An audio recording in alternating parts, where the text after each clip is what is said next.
ICC champions ট্রফিতে নিজেদের দ্বিতীয় ম্যাচে মঙ্গলবার মাঠে নামবে টিম অস্ট্রেলিয়া ও সাউথ আফ্রিকা। রাওয়ালপিন্ডিতে ম্যাচ বেলা ৩টায়। দুই দলই একটি করে ম্যাচ জিতে সেমিফাইনালের দৌড়ে এগিয়ে রয়েছে।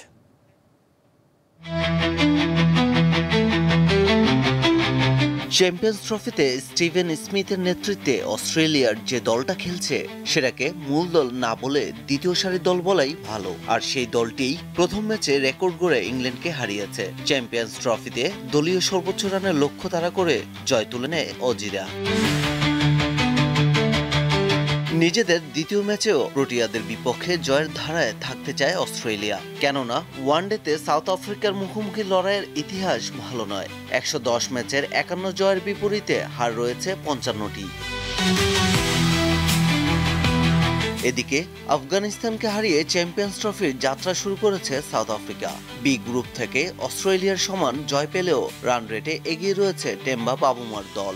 আর বর্তমান চ্যাম্পিয়ন অজিদের হারিয়ে এক ম্যাচ হাতে রেখেই সেমিফাইনালের টিকিট নিশ্চিত করতে চায় তারা। এই ম্যাচ হারলেও সেমিফাইনালে যাওয়ার সুযোগ থাকছে দুই দলেরই, কারণ আরও একটি করে ম্যাচ রয়েছে তাদের। পারভেজ খোকন, দীপ্ত স্পোর্টস।